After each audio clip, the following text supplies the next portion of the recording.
بیان لازمی سنیں، ہو سکتا ہے یہ بیان آپ کی زندگی بدل دے۔ اللہ تعالیٰ نے اس آیہ مقدسہ کے اندر ارشاد فرمایا کہ وَإِنَّكَ لَعَلَىٰ خُلُقٍ عَظِيمٍ، اے محبوب علیہ السلام بے شک ہم نے آپ کو عظیم اخلاق عطا فرمائے، آپ عظیم اخلاق پر ہیں، آپ خلق عظیم کے مالک ہیں۔ انسانی زندگی کے اندر کچھ چیزوں کی اور کچھ رویوں کی بڑی زیادہ ضرورت ہوتی ہے۔ یہ جو انسان کے اخلاقی رویے ہوتے ہیں نا، یہ بھی بڑی اہم ضرورت ہوتے ہیں انسانی زندگی کو گزارنے کے لیے۔ اگر رویوں میں اخلاق نہ ہو، لہجوں میں خوبصورتی نہ ہو، تو انسان کے لیے وقت گزارنا نہایت مشکل ہو جاتا ہے۔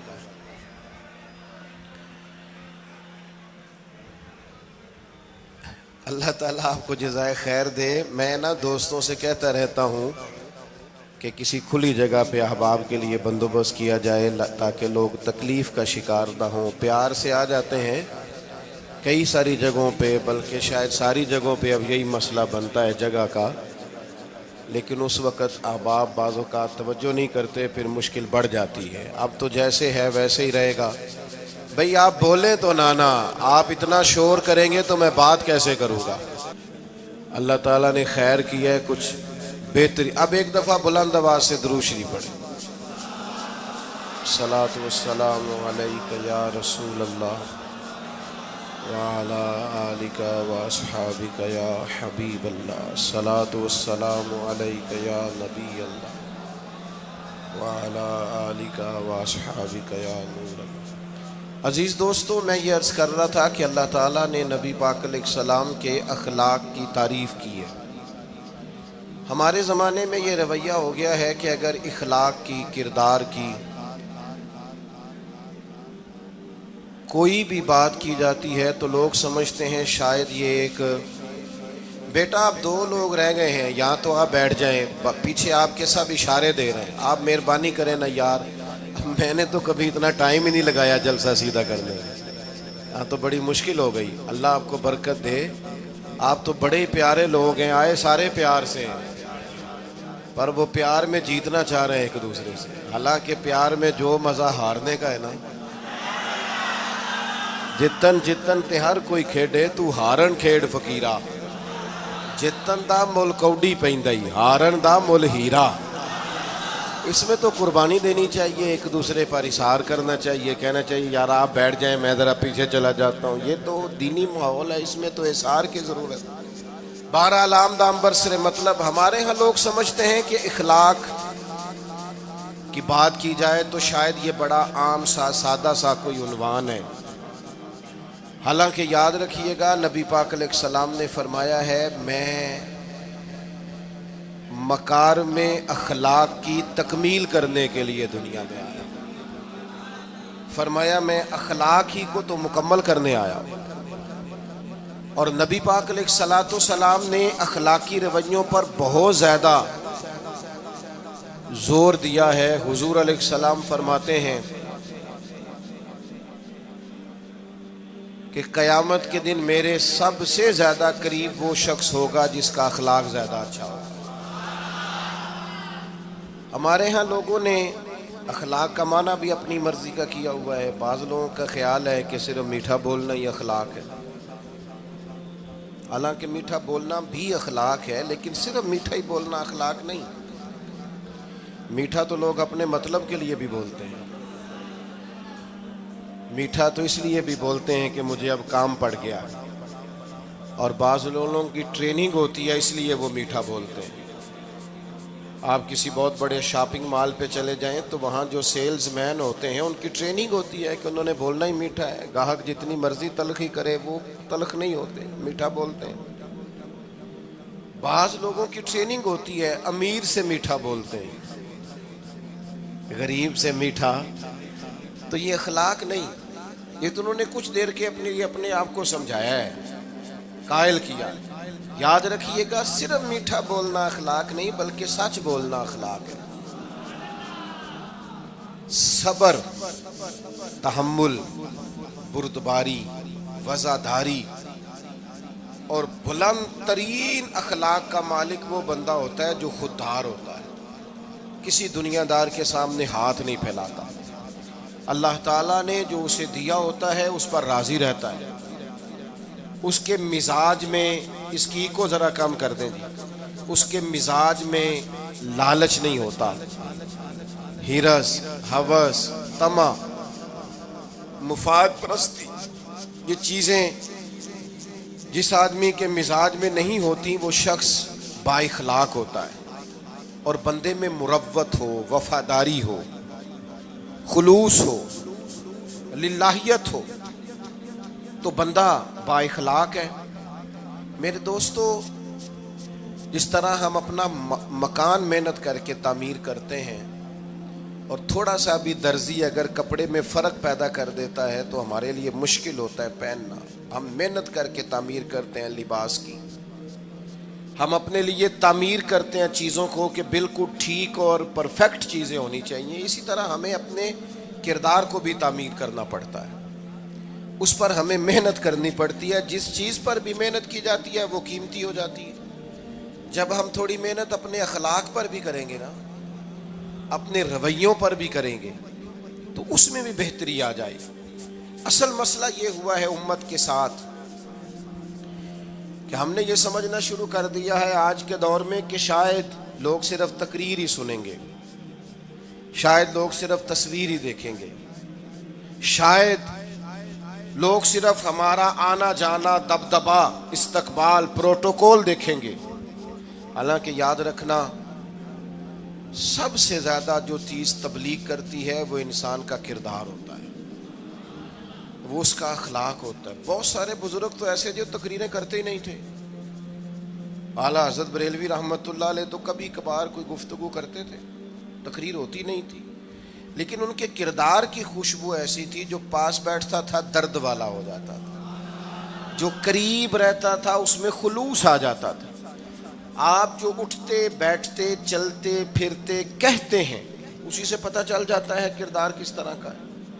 اس کے لیے آپ کو، اور ویسے بھی امام راضی رحمۃ اللہ علیہ سے کسی نے کہا تھا با اخلاق کون ہوتا ہے؟ فرمایا جسے نیکیاں کرنے میں تکلف نہ کرنا پڑے، نیکی بڑی آسانی سے اس سے سرزد ہو جائے، وہ بندہ اخلاق والا ہوتا ہے۔ آسانی سے نیکی کر لے، مشکل درپیش نہ ہو، بندہ با اخلاق ہوتا ہے۔ جب جب ہمارا اخلاق اور کردار اور لب و لہجہ اور اٹھنا بیٹھنا، آپ بڑی تعریفیں کریں گھر جا کے کہ میرے استاد بڑے قابل ہیں، آپ کہیں میں بہت عالی شان پیر صاحب کا مرید ہوں، کیا بات، لیکن خدا نہ کرے بیوی کو گالی دے تو وہ اسی وقت کہہ دے گی یہ سکھایا تجھے تیرے پیر صاحب نے، یہ استاد صاحب سے سبق پڑھ کے آیا، یہ اس تنظیم کا آدمی ہے۔ وہ کبھی قبول نہیں کرے گی آپ کے استاد کو، آپ کے پیر صاحب کو، آپ کی تنظیم کو، کہے گی پتہ ہے مجھے کس پانی میں یہ سکھاتے ہیں تمہیں۔ جب تک اخلاقی رویہ بدل نہیں جاتا، آپ کہیں میں بڑی محافل کراتا ہوں، میں بہت بڑا آدمی ہوں اور میں بڑے دینی کام کرتا ہوں اور میں اپنے اوپر لیبل رکھتا ہوں، لیکن آپ کا دوستوں کے ساتھ اٹھنے بیٹھنے میں حلال حرام کی تمیز میں ہی کوئی خیال نہ ہو تو کوئی نہیں مانے گا آپ کی بات۔ ہمارے ہاں سنت شریعت کا بھی ہم نے اپنی مرضی کا نام رکھ لیا ہے نا۔ میں نے الحمدللہ زندگی میں داڑھی نہیں کٹوائی، مجھے کبھی خط بھی نہیں کرانا پڑا، شروع سے رکھی ہے، اور امامہ تو اب ایسے محسوس ہوتا ہے طبیعت کا حصہ بن گیا ہے۔ یہ عظیم سنتیں ہیں رسول پاک کی۔ میری طرح کے ایسے لوگ بھی پہن لیں جو بالکل خوبصورت نہیں ہوتے تو داڑھی پگڑی سے وہ بھی کبھی کبھی اچھے لگنے لگ جاتے ہیں، لیکن صرف داڑھی اور پگڑی حضور کی سنت نہیں، یہ بھی آپ نے سچ غور کرنا ہے اس پر بھی۔ صرف دین کا لباس پہننا ہی حضور کا طریقہ نہیں، اخلاق اور کردار کو سمجھیں۔ حضور کی جو سنت سب سے پہلے لوگوں میں معروف ہوئی تھی، جس سے تعارف ہوا تھا، وہ تو صادق اور امین ہونا ہے۔ او بھائی سچ بولنا بھی تو حضور کی سنت ہے نا، دیانتدار رہنا بھی تو نبی پاک کا طریقہ ہے نا۔ آپ صرف ایک مخصوص لباس پہن لیں فقط، اور باقی چیزوں سے آپ آزاد ہو جائیں گے. ہو سکتا, میں اکثر کہتا ہوں کہ مسواک لے کر دانت صاف کرنا بھی حضور کی سنت ہے اور دل صاف رکھنا بھی حضور کی سنت ہے. صرف مسواک والی سنت پہ غور ہے. ترمذی میں حدیث ہے, حضور علیہ السلام نے فرمایا, اے انس ہے میرے بیٹے, تم سے ہو سکے تو صبح اس حال میں کرنا کہ تمہارے دل میں کسی کا بغض نہ ہو. اور حضور فرمانے لگے یہ میری سنت ہے. صبح اٹھتے ہی پہلے دل کو ٹٹولنا, اس میں کسی کے لیے عداوت نہ. اخلاقی رویوں پر توجہ دینے کی ضرورت. ہم میں سے نا بہت سارے لوگوں کی شان ہوتی ہے, پیر صاحب کی, علامہ صاحب کی, استاد ہوں, میں ٹیچر ہوں, میں پڑھا لکھا ہوں, میں مالدار ہوں, میں گھر کا بڑا ہوں. ہم خود بخود اپنی کوئی نہ کوئی شان بنا لیتے ہیں. کوئی آپ کی کسی نسبت سے عزت کرے تو اچھی بات, ہم خود بخود اپنی کوئی شان بنا لیتے ہیں, پھر ہم عزت کا مطالبہ کرتے ہیں. نتیجہ کیا نکلتا ہے؟ نتیجہ یہ نکلتا ہے جہاں ہمیں احترام کرنا چاہیے وہاں بھی ہم احترام کر نہیں پاتے. اور میرے دوستو یاد رکھو, سیدہ عائشہ صدیقہ رضی اللہ تعالیٰ عنہ فرماتی ہیں, نبی پاک علیہ السلام جتنی دیر گھر رہتے تھے نا, گھر کا کوئی نہ کوئی کام ہی کرتے رہتے تھے. کوئی حرج والی بات ہے اگر آپ ہر مطلب گھر میں جا کے بیٹھ کے اتنا لمبا سفر طے کر کے آئے, لیکن اندر جا کے بیٹھتے ہی کہا پانی کا گلاس لاؤ. بھئی آپ بھی تو لے سکتے ہیں, کوئی حرج والی بات ہے؟ یہ باتیں کرنے کرانے کی ہیں کہ خود سے کام کر لینا سنت ہے. آپ نے 2 منٹ لگائے ہیں اور آپ نے کسی پر روب ڈال کے آپ فارغ ہو گئے. اخلاقی رویوں میں سب سے زیادہ ضروری تو دوسرے کا احساس کرنا ہوتا ہے. اخلاقی رویوں میں سب سے زیادہ حاجت تو دوسرے کی تکلیف اور شدت کا احساس کرنے کی ہوتی.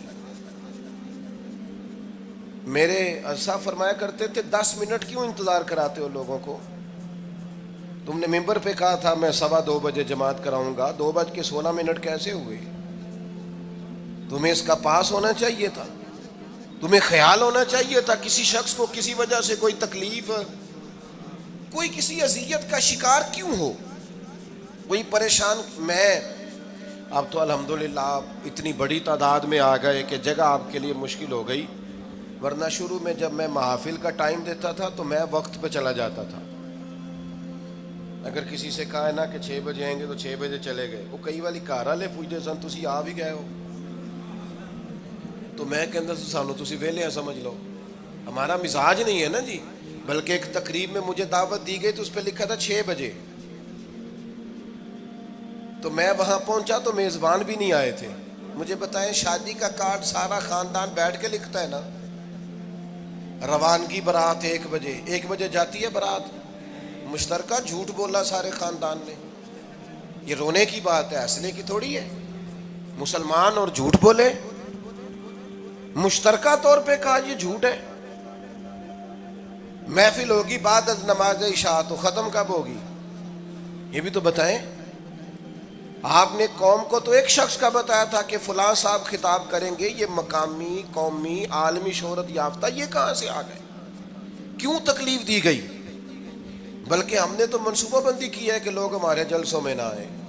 ستائے اتنا ہے, ایک جگہ پہ میں حاضر تھا تو 1:30 بجے مجھے مائک دے رہے تھے. اب تو میں جاتا نہیں ہوں, رات کو چھوڑ دیا ہے. 1 بجے رات کو مائک دے رہے ہیں تو نقیب بیچارہ رٹی رٹائی بات کر رہا ہے, کہتا ہے بلا تاخیر. میں نے کہا ابھی بھی بلا تاخیر ہے, کر لو تھوڑی تاخیر. خدا کے بندو ختم کرو, آدھے گھنٹے میں مسئلے کی سمجھ آ جاتی ہے, ایک پیغام دو, بات ختم ہو گئی. اتنا الجھاؤ اور اتنا بات کو کھینچنے کا معنی کیا؟ اپنے رویوں کے اندر. میں چلا گیا 6 بجے تو میزبان صاحب بھی نہیں آئے تھے, تو وہ تقریب کب شروع ہوئی؟ 9 بجے. تو میں نے ان سے کہا غور سے دیکھ لو کہیں میں تو نہیں الٹا پڑتا رہا, 9 اور میں 6 سمجھتا رہا ہوں. یہ چھوڑیں ان چیزوں کو. اپنی زندگی میں آپ نظم پیدا نہیں کریں گے تو کوئی کام کیسے کریں گے؟ حضرت حکیم الامت مفتی احمد یار خان صاحب نعیمی رحمت اللہ علیہ, مفتی صاحب رحمت اللہ علیہ جب جمعے والے دن الحمدللہ کہتے تھے نا تو پورا 1 بجا ہوتا تھا. لوگ گھڑی کو کہتے تھے تو غلط ہو سکتی ہے, پر مفتی صاحب پورے ٹائم پہ الحمدللہ کہتے ہیں. بلکہ ان کے بارے میں معروف ہے کہ وہاں ایک ذمہ دار تھا، بھینسوں کا دودھ دھوتے ہیں نا دیہاتی لوگ، تو عصر کی اذان سے 5 منٹ پہلے مفتی صاحب مسجد تشریف لے جاتے تھے۔ یہ اخلاق ہے، یہ آپ کا رویہ ہے، یہ آپ کا انداز ہے۔ عصر کی اذان سے 5 منٹ پہلے جاتے تھے، جا کے وضو بنانا پڑے تو سنت ادا کر کے بر وقت نماز میں شامل ہو جائیں۔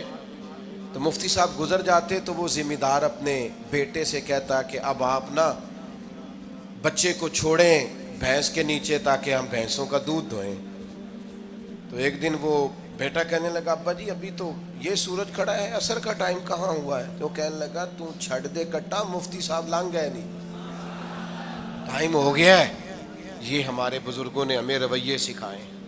آپ نظم والے ہوں، اخلاق والے ہوں، سچائی والے ہوں، دیانتداری والے ہوں، دوسروں کا خیال رکھیں، کسی کو تکلیف نہ ہو ہماری وجہ سے۔ پتہ ہے رسول پاک صلی اللہ علیہ وسلم کی بارگاہ میں آ کے عرض کیا گیا یا رسول اللہ یہ ہمارے امام صاحب بہت لمبی نماز پڑھاتے ہیں، صحیح حدیث میں موجود ہے۔ نماز ہی پڑھاتے تھے نا، قرآن ہی پڑھتے ہوں گے نا، کتنا اعزاز والا کام ہے۔ یا رسول اللہ یہ بہت لمبی نماز پڑھاتے ہیں۔ اللہ کے محبوب علیہ السلام نے بلا لیا، اور لفظ پتہ کیا ہے؟ حضور فرمانے لگے میں لوگوں کو دین کے قریب کرتا ہوں، آپ دور کرتے ہیں۔ فرمایا جب بھی نماز پڑھائیں معتدل پڑھائیں۔ اور خود حضور کا عمل کیا ہے؟ حضور فرماتے ہیں جب میں نماز میں کھڑا ہوتا ہوں تو میرا دل کرتا ہے میں لمبی نماز پڑھاؤں۔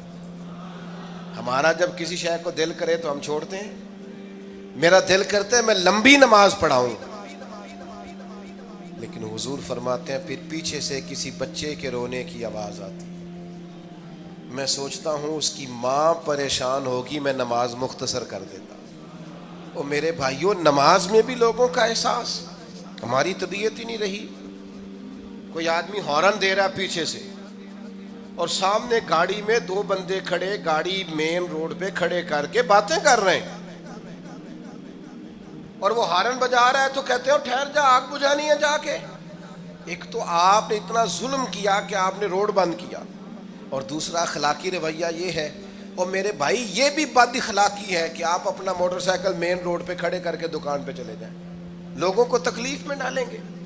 اسلام اس کی اجازت نہیں دیتا۔ رستوں کے نشان مٹانے والے کو نبی پاک نے تنبیہ فرمائی، کسی کو تکلیف ہو، اذیت ہو، اور بعض لوگ سمجھتے ہیں کہ میں نے پریشر میں رکھی ہوئی ہے دنیا، ڈرتے ہیں لوگ مجھ سے۔ جو ڈر کے عزت کرتا ہے وہ خوف کھاتا ہے، اور جو محبت سے تجھے سلوٹ کرتا ہے وہ تیرا احترام کرتا ہے۔ بعض لوگ کسی کے شر سے بچنے کے لیے بھی اسے سلام کرتے ہیں، وہ عزت نہیں ہوتی، وہ عزت نہیں ہوتی کہ یہ تو رٹا ڈال دے گا۔ اپنے اخلاقی رویے ہمیں اللہ کے محبوب سے سیکھنے، حضور سے خیرات لینی ہے، اخلاق اسما۔ ہم نے اپنے آپ کو سمجھنا ہے، ہم نے اپنے مزاجوں میں تبدیلی پیدا کرنی ہے، بالخصوص بزرگوں کے معاملے میں، بڑوں کے معاملے میں۔ جیسے جیسے انسان ضعیف ہوتا جاتا ہے نا، حساس ہوتا جاتا ہے، اسے باتیں تکلیف دینے لگتی۔ وہ ایک بوڑھی اماں ایک دفعہ مجھے کہنے لگی کہ آپ میرے بچوں سے کہہ دیں خرچہ پاویں تھوڑا دین کرن، میرے نال بولن صحیح کرن۔ وہ جب اپنی بیویوں کے سامنے میرے ساتھ تھوڑا والیوم اونچا کر کے بات کرتے ہیں آواز کا تو مجھے تکلیف ہوتی۔ اپنا رویہ، لہجہ، اس پر غور ہو، جوانی میں ہی تو برداشت کرنا ہوتا ہے۔ اپنے مزاج کو کبھی بکھرنے اور ٹوٹنے نہ دیں۔ اور سب سے زیادہ بندے کا پتہ ہی تب چلتا ہے جب کوئی اسے پورا غصہ دلائے، جو پھر کنٹرول کرے، وہی تو کمال آدمی ہوتا ہے۔ آ کے کہا گیا تھا نا نبی پاک علیہ السلام کو کہ یا رسول اللہ وہ معاذ اللہ ان لفظوں کے ساتھ تانا و تشنیع کرتے ہیں، نقل کفر نہ باشد۔ تو حضور فرمانے لگے وہ پتہ نہیں کس کی باتیں کرتے ہیں، مجھے تو اللہ نے محمد بنا کے بھیجا، میں تو محمد ہوں، اور محمد ہوتا ہی وہ ہے جس کی تعریفیں ہوں۔ وہ پتہ نہیں کس کی باتیں کر رہے ہیں، چھوڑو، وہ پتہ نہیں اس کی بات کر رہے ہوں گے جس کا وہ معاذ اللہ نام بگاڑتے ہیں۔ میرے عزیز تھوڑا سا برداشت، اور آپ جملوں سے غور کریں۔ کسی کے لہجے سے غور کریں کہ وہ بندہ کہیں تکلیف میں تو نہیں، آزمائش میں تو نہیں۔ میں پہلے ہی مختصر تقریر کرنا چاہ رہا تھا، اب آپ لوگوں نے اور مختصر کرا دیا مجھ سے، تو میں بس بات کو سمیٹنے لگا ہوں، آپ غور فرمائیں گے۔ ایک دن نبی پاک علیہ السلام نے سید عائشہ صدیقہ رضی اللہ تعالیٰ عنہ سے فرمایا، حضور فرمانے لگے عائشہ جب آپ مجھ سے خوش ہوتی ہیں تب بھی مجھے پتہ چل جاتا ہے، اور جب آپ کے دل میں کوئی بات ہوتی ہے تب بھی پتہ چل جاتا ہے۔ تو سیدہ پاک عرض کرنے لگی حضور مجھے میری ماں روئے میں اور آپ سے ناراض، تو کریم فرمانے لگے بتاؤں پھر؟ یا رسول اللہ فرمائیے۔ حضور فرمانے لگے عائشہ آپ کبھی کبھی قسم اٹھاتی ہیں؟ یا رسول اللہ اٹھاتی ہوں۔ فرمایا جب آپ خوش ہوتی ہیں تو کہتی ہیں مجھے رب محمد کی قسم، اور جب دل میں کوئی بات ہوتی ہے پھر کہتی ہو جناب ابراہیم خلیل کے رب کی قسم، پھر حضرت ابراہیم کی نسبت سے قسم اٹھاتی ہو۔ تو جناب عائشہ کہتی ہیں حضور کی بات سن کے جو میرا حال تھا میں بتا نہیں سکتی۔ یا رسول اللہ آپ اتنا خیال کرتے ہیں؟ یہاں تک خیال فرماتے ہیں کوئی کیا بول رہا ہے؟ کہتی میں نے فوراً عرض کی کہ یا رسول اللہ مجھے رب محمد کی قسم ہو، میری زبان سے نام ہی جاتا ہے، میرے دل میں آپ ہر وقت موجود رہتے ہیں۔ دل میں آپ احساس پیدا کریں گے، آپ تھوڑا سا غور کریں، آپ کسی کی تکلیف کے بارے میں حساس ہوں گے۔ میرے بھائی پتہ کیا ہوتا ہے، 2 منٹ کا غصہ ہوتا ہے ہمارا، اور کئی دفعہ عمر بھر کا پچھتاوا چھوڑ جاتا ہے۔ ہمیں احساس ہوتا ہے ہم سے غلطی ہو گئی، ہمیں خیال ہوتا ہے کہ یہ لفظ مجھے کہنے نہیں چاہیے تھے، پر ہم سے سرزد ہو جاتے۔ میں ذاتی طور پہ آپ سے ایک بات عرض کروں، یہ میں ابھی آیا ہوں نا تو دوست پکڑتے ہیں دوڑتے ہیں، خیر اب فرق بھی ہے پکڑنے والے میں، پہلے دعا لینے والے ہوتے تھے اب سارے فوٹو لینے والے ہوتے ہیں، یہ بھی مسئلہ ہے۔ اور بعض لوگوں کو فوٹو چاہیے ہوتی ہے، باقی جو ہوتا ہے ہو جائے، اس سے غرض نہیں ہوتی۔ میں نے بہت ساری جگہوں پہ جانا چھوڑ دیا ہے، اس کی وجہ یہ ہے کہ میری وجہ سے لوگوں کو تکلیف ہوتی ہے۔ اب میں یہاں موجود ہوں، یہاں سے مجھے آگے بڑھنا ہے، اب جہاں مجھے آگے جانا ہے وہ مجھے اس بات کی اجازت نہیں دے رہی چیز جہاں مجھے پہنچنا ہے کہ میں رکوں اور ایک ایک آدمی سے ملوں۔ جہاں ہمیں کہیں اور جانا ہوتا ہے وہ یہ تو پوچھتے ہی نہیں کہ آپ نکلے ہیں کہ نہیں نکلے، وہ تو کہتے ہیں کتنے پہنچے ہو۔ اب اتنی گنجائش نہیں ہوتی، لوگ آ رہے ہوتے ہیں۔ میں داتا صاحب رحمۃ اللہ علیہ چلا گیا حاضری دینے کے لیے، اس قدر دوڑ دھوپ ہوئی، لوگ اس طرح بھاگے، ظاہر ہے کچھ قرآن مجید پڑھ رہے ہوں گے، کچھ عبادت کر رہے ہوں گے۔ کئی دنوں تک میری طبیعت پہ بوجھ بنا رہا کہ تیری وجہ سے لوگوں کو تکلیف۔ بہت ساری جگہوں پہ نہیں جاتا، سائڈ پہ ہو جاتا۔ کیوں؟ تکلیف ہوتی ہے لوگوں کو، پریشانی ہوتی ہے۔ ہمارا یہ تو مزاج ہے نہیں الا ماشاء اللہ کہ ہم کسی معاملے میں حالات کی نزاکت کو بھی سمجھیں گے، لیکن وہ چیزیں بوجھ بن جاتی ہیں بعض اوقات، اور یہ بوجھ ہمیں لینا چاہیے۔ ایک ہے کہ ہم لذت کشید کریں کہ دیکھا لوگ کیسے بھاگ رہے ہیں، اوہ کیا بات، یہ نفس کے لیے تسکین ہے پر تھوڑی دیر کی۔ اخلاقی رویہ یہ نہیں ہے، اخلاقی رویہ یہ میں نے ان دو کام ہو جائے، لوگوں کو تکلیف ہوتی ہے، بعض بزرگ اپنا آپ سمیٹ بھی نہیں پاتے بیچارے اور اذیت میں آ جاتے ہیں۔ تو میرے عزیز کچھ تھوڑا سا ہمیں اس بات کا بڑے مجموع میں آنے جانے میں بھی خیال رکھنا چاہیے کہ یار آپ گزر جائیں ذرا پیار سے پہلے، میں ہمت ور رکھتا ہوں میں تھوڑی دیر کے بعد آ جاؤں۔ لیکن وہ ہمارے ہاں بس میں چڑھنا ہو، کسی اجتماع سے نکلنا ہو، جانے ہمیں کیا ہو جاتا ہے۔ اور پروٹوکول والوں کو بھی چاہیے کہ تھوڑی دیر کے لیے پروٹوکول چھوڑ دیں، وہ بھی ذرا سادگی سے ہو جائیں، کچھ فرق پڑتا۔ جب تک ہم یہ احساس پیدا نہیں کرتے ہمارا اخلاق درست ہو سکتا، اپنے اندر بالخصوص اور تھوڑی دیر کا غصہ ہوگا آپ کا، پچھتاوا چھوڑ جائے گا۔ اس غصے کو چھوڑ ہی دیں تھوڑی دیر کے لیے، 2 منٹ کے لیے چھوڑ دیں، کوئی سخت بات ہی کرے گا نا برداشت کریں۔ حضرت عمر بن عبدالعزیز گزر رہے تھے، رات کا وقت تھا، لکڑی کے جوتے پہنے ہوئے تھے، کھڑاؤں جن کو کہتے ہیں۔ ایک بزرگ فٹ پاتھ پہ سوئے ہوئے تھے، جناب عمر بن عبدالعزیز کا پیر آ گیا، بابا جی کے پیر، کیا کہتے ہیں اس طرح کا معاملہ ہو تو لوگ؟ اندھے ہو، یہی کہتے ہیں نا، ٹکر ہو جائے اچانک تو کہتے ہیں اندھے ہو۔ اس بندے نے بھی کہا فوراً اٹھتے ہی، اندھے ہیں آپ، میرا پیر دبا دیا ہے۔ بڑا سخت موقع ہے، بادشاہ وقت، امیر المومنین اور امت کے صالحین کے امام حضرت عمر بن عبدالعزیز اندھے ہیں۔ تو یہی موقع ہے، یہاں تو آپ اینٹ کا جواب پتھر سے دے لیں، یہاں پھر آپ ذرا چپ کر جائیں اور اس کوڑے گھونٹ کو 1 منٹ کے لیے پی کے دیکھیں، پھر اس کی شفا کتنی ہے۔ حضرت عمر بن عبدالعزیز ہنس پڑے، فرمانے لگے نہیں بزرگوں، اندھا نہیں ہوں، مجھے نظر آتا ہے۔ وہ جو 7 سپاہی تھے نا، یہ کیتلی چائے سے زیادہ گرم ہوتی ہے ہمیشہ، انہوں نے تلواریں نکال لی۔ آپ نے فرمایا تمہیں کیا ہوا؟ حضور اس بے ادب نے آپ کو اندھا کہا ہے۔ فرمانے لگے نہیں کہا۔ کہا جناب کہا ہے؟ فرمایا نہیں کہا۔ میں کہا ہے جناب نہیں کہا۔ تو آپ فرمانے لگے بابا جی آپ سے بات کر رہے تھے مجھ سے کر رہے تھے؟ کہا جی آپ سے ہی بات کر رہے تھے۔ تو فرمانے لگے انہوں نے مجھے اندھا نہیں کہا، انہوں نے تو ایک سوال پوچھا ہے۔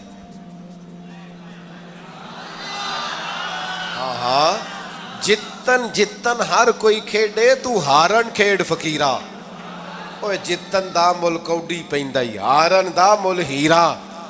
انہوں نے کہا بابا جی نے سوال پوچھا، انہوں نے پوچھا ہے اندھے تو نہیں؟ تو میں نے جواب دے دیا نہیں مجھے نظر آتا ہے، اس میں جھگڑے والی کون سی بات ہے؟ اتنا سا ہی تو مسئلہ ہے۔ اگر اس کا غصہ بنا لیا جاتا اور سخت رد عمل دیا جاتا تو عمر بھر پچھتاوا رہتا۔ والد صاحب کے سامنے تو میرے خیال ہے کر ہی لیں گے، ایسا کر لیں گے نا۔ اگر وہ غصہ کریں تو کہیں گے نا ابا جی جیسے آپ کہتے ہیں ہو جائے گا، مشکل تو نہیں۔ اماں جی کے سامنے تو کر لیں گے نا۔ اے جنہ دی مووی بن رہی صرف یہ نہیں ہاں نہ کر رہے، گل پکی نہ ہو جائے، باقی بول رہے ہیں ماشاءاللہ سے۔ والد صاحب کا غصہ برداشت کر لیں گے انشاءاللہ، بزرگوں کا برداشت کر لیں گے۔ سید صاحب ہے، عالم ہے، کوئی بزرگ ہیں، اگر کبھی کسی وقت سمجھانے کے لیے کوئی تنبیہ کر دیں تو قبول کر لیں گے انشاءاللہ۔ نوجوانوں سے کہتا ہوں اگر جوانی اللہ نے عطا کیا تو پھر حوصلہ بھی ہونا چاہیے۔ اور آخری بات آپ سے یہ ہے، ہر نماز میں ہر موقع پر فلسطین کے لیے دعا کریں اور اپنے اندر ان کی حمایت کا جذبہ بھی پیدا کریں۔ امت ایک جسم کی طرح ہے، اگر آج امت ان کا احساس نہیں کرے گی تو پھر یہ امت واحدہ ہونے کا ثبوت نہیں دے گی۔ اللہ کی بارگاہ میں یہ دعا ہے، اللہ ان مجاہدین کی مدد فرمائے، اسلامی حکمرانوں کو غیرت ایمانی نصیب کرے، اور اللہ تعالیٰ انہیں اخلاص کے ساتھ دین کے لیے اکٹھے ہونے کی توفیق عطا فرمائے۔ محفل آگے چلے گی جی، جاری رہے گی نا؟ آپ لوگ تشریف رکھیں، مجھے بتا رہے ہیں کہ محفل آپ کی جاری ہے، ابھی پروگرام چلے گا نا، نعت شریف ہوگی، تو پھر آپ خود ہی تو کہہ رہے ہیں چلے گی۔ اللہم صلی علی سیدنا مولانا محمد معدن الجود والکرم وآلہ وبارک وسلم۔ اللہ ہماری حاضری قبول فرما، جن دوستوں نے یہ بندوبست کیا ہے انہیں بہترین صلہ عطا فرما۔ اللہ تعالیٰ امت کی خیر فرما، پاکستان پر فضل فرما، اپنی رحمتوں سے ہم سب کو مالا مال فرما، بیماروں کو شفا عطا فرما، مقروضوں کو قرض کے بوجھ سے رہائی نصیب فرما، تنگ دستوں کو وسعت عطا فرما۔ اللہ عالم اسلام کے حق میں رحمت والے فیصلے فرما، فلسطین کے مجبوروں کی مدد فرما، صہیونی طاقتوں کو نیست و نابود فرما۔ اللہ تعالیٰ دنیا ہو یا آخرت ہو ہماری پردہ پوشی فرما، ہمارے حال پہ رحم فرما، ہم سے درگزر فرما، علم نافع عمل صالح کی توفیق عطا فرما، سجدوں کا ذوق اور عبادتوں کا شوق عطا فرما، تلاوتوں کی لذت عطا فرما، اپنی رحمت اور اپنا فضل نصیب فرما۔ رب اغفر وارحم وانت خیر الراحمین، وصلی اللہ تعالی علی حبیبہ سیدنا و مولانا محمد۔